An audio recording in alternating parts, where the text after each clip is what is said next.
수요 기도에 하나님 앞에 다 함께 경건한 마음으로 드리겠습니다.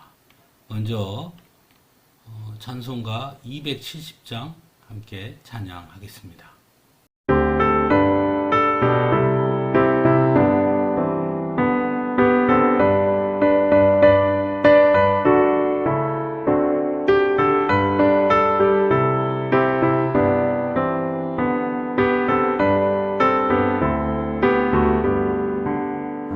변찮는 주님의 사랑과 거룩한 보혈의 공로를 우리 다 찬양을 합시다.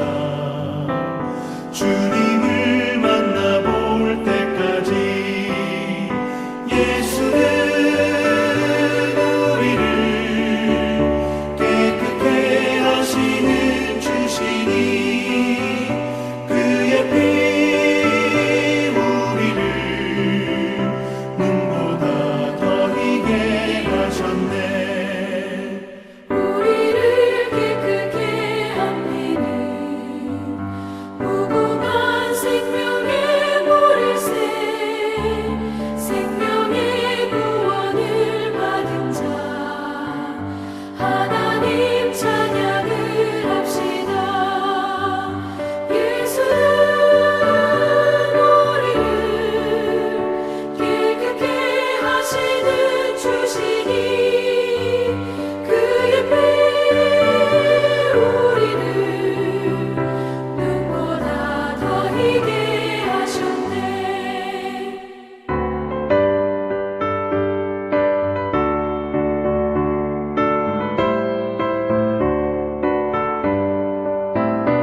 주님의 거룩한 보혈을 날마다 입으로 간증해 담대히 싸우며 나가세.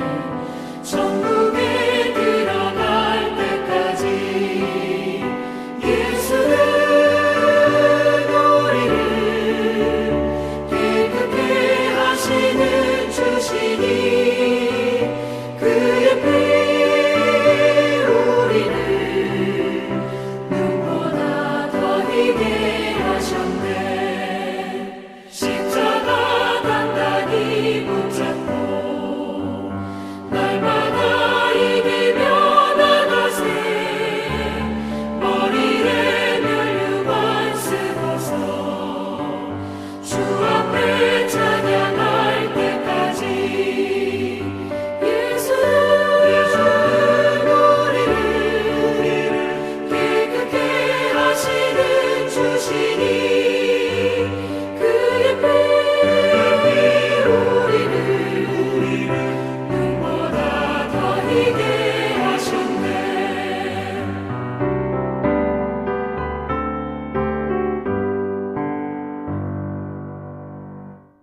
다 함께 기도하겠습니다. 사랑의 아버지 하나님, 이 저녁 다시 한번 주님의 말씀 앞에 섭니다. 수요 기도에 함께 영상으로 주님 앞에 드리며 주님이 주시는 귀한 은혜를 사모함으로 주님 앞에 드립니다. 하나님, 이 시간 우리 가운데 임재하여 주시어서 비록 영상으로 드리는 예배지만 온전히 하나님께 드려지는 예배가 되게 하여 주옵소서. 언제나 주님께서 간섭하여 주셔서 항상 옳은 길로 우리를 인도하여 주시고 언제나 주님의 기쁨이 되는 사람들로 살아갈 수 있도록 인도하여 주옵소서.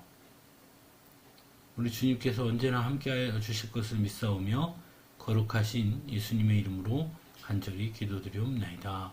아멘. 오늘 우리에게 주신 하나님 말씀은 사도행전 10장 24절에서 43절까지 말씀입니다. 먼저 성경 봉독합니다.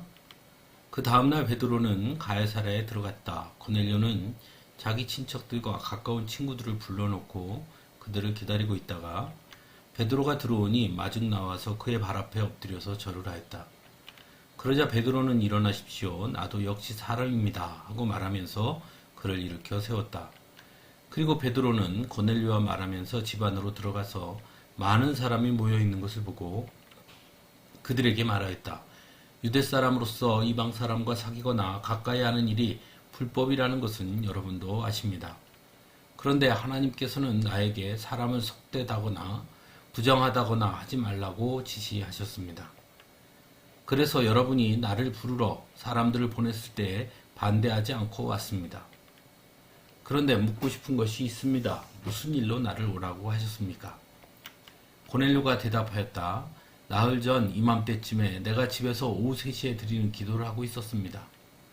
그런데 갑자기 어떤 사람이 눈부신 옷을 입고 내 앞에 서서 말하기를 고넬료야, 하나님께서 내 기도를 들으시고 내 자선 행위를 기억하고 계신다. 요바로 사람을 보내어 베드로라고도 하는 시몬을 불러오너라. 그는 바닷가에 있는 무두장이 시몬의 집에 묵고 있다 하였습니다. 그래서 나는 곧 당신에게 사람을 보냈던 것입니다. 그런데 이렇게 와 주시니 고맙습니다. 지금 우리는 주님께서 당신에게 지시하신 모든 말씀을 들으려고 다 같이 하나님 앞에 모여 있습니다. 베드로가 입을 열어 말하였다. 나는 참으로 하나님께서는 사람을 외모로 가리지 아니하시는 분이시고 하나님을 두려워하며 의를 행하는 사람은 그가 어느 민족에 속하여 있든지 다 받아주신다는 것을 깨달았습니다. 하나님께서는 이스라엘 자손에게 말씀을 보내셨는데 곧 예수 그리스도를 통하여 평화를 전하셨습니다. 예수 그리스도는 만민의 주님이십니다. 여러분이 아시는 대로 이 일은 요한의 세례 사역이 끝난 뒤에 갈릴리에서 시작해서 온 유대 지방에서 이루어졌습니다. 하나님께서 나사렛 예수에게 성령과 능력을 부어 주셨습니다. 이 예수는 두루다니면서 선한 일을 행하시고 마귀에게 억눌린 사람들을 모두 고쳐 주셨습니다. 그것은 하나님께서 그와 함께 하셨기 때문입니다. 우리는 예수께서 유대 지방과 예루살렘에서 행하신 모든 일의 증인입니다. 사람들이 그를 나무에 달아 죽였지만 하나님께서 그를 사흘 날에 살리시고 나타나 보이게 해 주셨습니다. 그를 모든 사람에게 나타나게 하신 것이 아니라 하나님께서 미리 택하여 주신 증인인 우리에게 나타나게 하셨습니다. 그가 죽은 사람들 가운데서 살아나신 뒤에 우리는 그와 함께 먹기도 하고 마시기도 하였습니다. 이 예수께서 우리에게 명하시기를 하나님께서 자기를 살아있는 사람들과 죽은 사람들의 심판자로 정하신 것을 사람들에게 선포하고 증언하라고 하셨습니다. 이 예수를 두고 모든 예언자가 증언하기를 그를 믿는 사람은 누구든지 그의 이름으로 죄 사함을 받는다고 하였습니다. 아멘. 고넬료의 초청을 받은 베드로는 고넬료가 보낸 사람들과 함께 고넬료의 집으로 향하지요. 고넬료와 그의 친척들 그리고 그의 고넬료의 친구들은 베드로를 기다리고 있습니다. 그리고 베드로가 들어오자 그들의 행동은 참으로 놀라운 행동을 하게 됩니다. 바로 베드로의 발 앞에 엎드려서 절을 하게 되죠. 이러한 행위는 그들이 베드로를 얼마나 존귀하게 여기고 있는지에 대해서 알 수 있는 장면이라고 할 수 있습니다. 발 앞에 엎드려서 절한다는 것은 곧 베드로를 그들의 입장에서 황제나 신적인 존재로 여기고 있다는 것을 보여주는 행위라 할 수 있기 때문입니다. 그러자 베드로는 깜짝 놀라서 일어나십시오. 나도 역시 사람입니다. 라고 말하죠. 여기서 우리가 알 수 있는 것은 베드로의 겸손함 또한 알 수 있게 됩니다. 사실 이러한 태도는 초대교회 사도들의 공통된 모습이기도 합니다. 우리 사도행전 14장에 보면 사도 바울과 바나바가 선교 여행 중 갈라디아 지방의 루스드라에 이르렀을 때 사람들이 바나바를 제우스라고 부르고 사도 바울을 에르메스라고 부른 적이 있습니다. 그때 사도 바울도 역시 어찌하여 이런 일을 하십니까? 우리도 여러분과 똑같은 성정을 가진 사람입니다. 라고 그들을 만류하는 것을 보게 됩니다. 이러한 태도가 왜 중요한 것일까요? 그것은 예수님의 제자들, 즉 초대교회 사도들은 언제나 자신들은 하나님의 도구로 쓰일 뿐이라는 분명한 자의식이 있었다라는 것입니다. 자신들이 뭔가 대단히 특별한 사람이라 여긴 것이 아니라 그저 하나님께서 택하셔서 하나님께 사용되는 사람일 뿐이라는 아주 분명한 자의식이 있었다는 것이죠. 그래서 그들은 결코 교만하거나 또는 자신을 드러내지 않으려고 했다는 것입니다. 베드로의 모습 속에서도 우리는 그 모습을 분명하게 보게 되죠.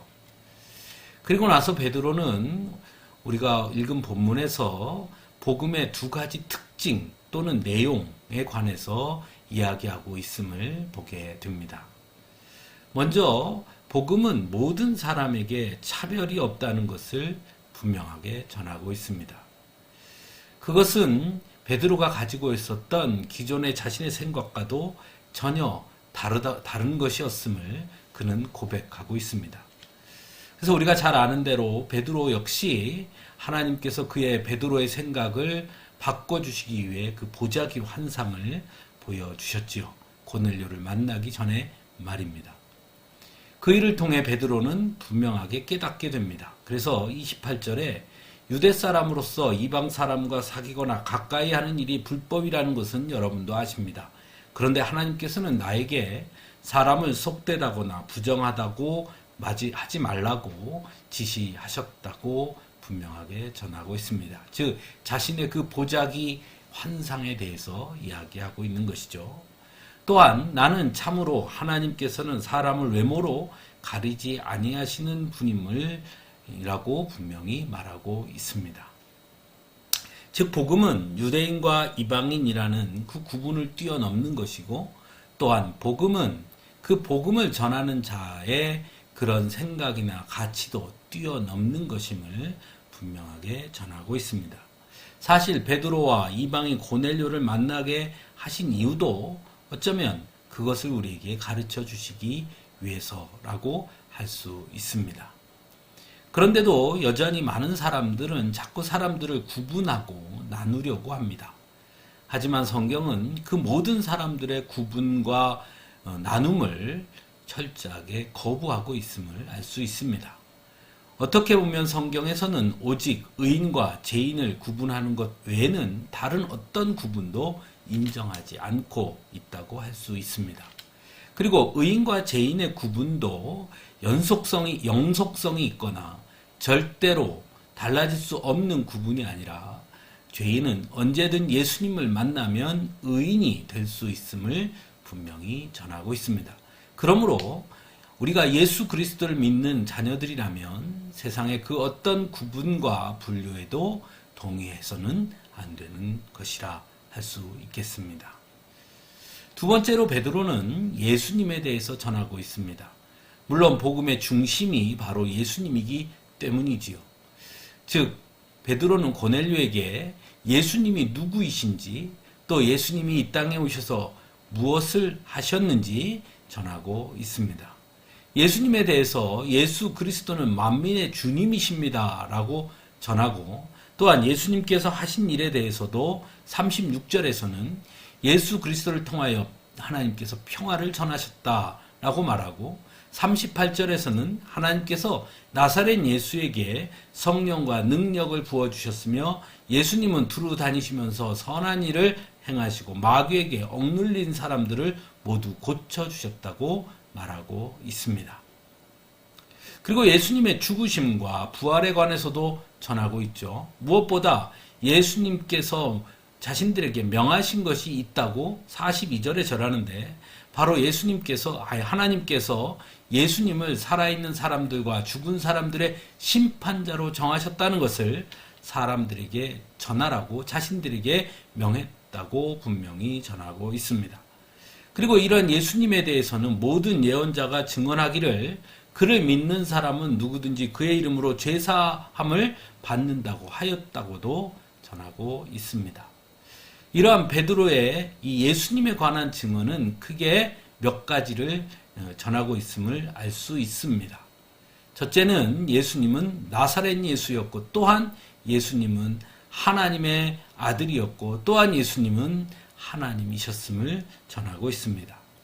그의 죽으심과 그의 부활하심 또한 그의 모든 예수 그리스도의 모든 사역은 철저하게 하나님의 계획하심과 하나님의 뜻에 따른 사역이었음을 또한 전하고 있습니다. 그리고 무엇보다 중요한 것은 예수님을 믿기만 하면 예수님을 바라보고 예수님의 길을 따르는 사람은 누구든지 그 이름으로 죄사함을 받는다고 말하고 있다는 것입니다. 또한 그것은 바로 구약의 예언자들로부터 이미 하나님께서 약속하신 말씀이고 기록되어 있는 말씀이라고 분명하게 전하고 있습니다. 이러한 베드로의 복음에 관한 이해 그리고 그것을 전하는 베드로의 모습을 통해 우리는 다시 한번 복음의 내용이 무엇인지 또한 예수님에 대해서 우리는 어떻게 무엇라 다른 사람에게 전하고 말할 수 있는지를 한번 생각해 볼 수 있어야 합니다. 예수님을 믿는다라고 말하면서도 다른 이들에게 예수님을 제대로 소개하거나 전하지 못한다면 그것은 어쩌면 예수님을 온전히 믿는다 또는 올바로 믿는다고 말할 수 없을 수도 있기 때문입니다. 사랑하는 성도 여러분, 때로 복음은 우리보다 더 크다는 것을 잊지 말아야 합니다. 우리가 판단하고 우리가 생각하는 것보다 우리가 해야 할 것은 복음을 전하는 일이라는 것을 기억할 수 있기를 바랍니다. 어쩌면 그 복음의 능력이 우리의 생각을 뛰어넘어 우리가 생각할 때는 아무것도 할 수 없을 것 같을지라도 그 복음이 전해질 때 그 복음의 능력이 변화를 일으켜낼 수 있다는 것을 꼭 기억할 수 있기를 간절히 바랍니다. 함께 기도하겠습니다. 좋으신 아버지 하나님, 베드로가 고넬료에게 가서 전했던 그 복음의 내용들을 우리는 봅니다. 우리도 고넬료에게 복음을 전했던 베드로처럼 우리가 전해야 하는 그 복음의 중심 내용이 무엇이며 핵심이 무엇인지 잘 깨닫게 하여 주시고 그래서 다른 이들에게도 우리가 베드로처럼 복음을 전할 수 있는 자들이 될 수 있게 하여 주옵소서. 예수님의 이름으로 간절히 기도드리옵나이다. 아멘. 다 함께 찬송가 369장 함께 찬송하겠습니다.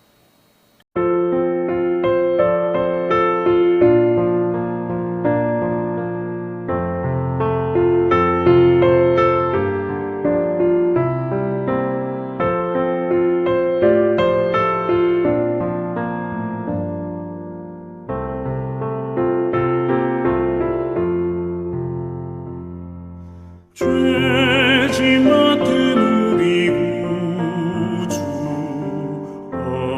어찌 좋은 친구인지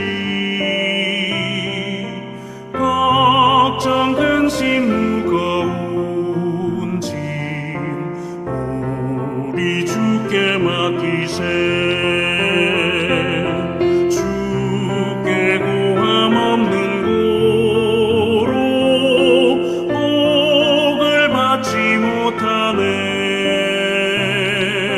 사람들이 어찌하여 아뢰 주를 모를까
주님 가르쳐 주신 기도로 수요 기도회를 마치겠습니다. 함께 기도합니다. 하늘에 계신 우리 아버지, 아버지의 이름을 거룩하게 하시며 아버지의 나라가 오게 하시며 아버지의 뜻이 하늘에서와 같이 땅에서도 이루어지게 하소서. 오늘 우리에게 일용할 양식을 주시고 우리가 우리에게 잘못한 사람을 용서하여 준 것 같이 우리 죄를 용서해 주시고 우리를 시험에 빠지지 않게 하시고 악에서 구하소서. 나라와 권능과 영광이 영원히 아버지의 것입니다. 아멘.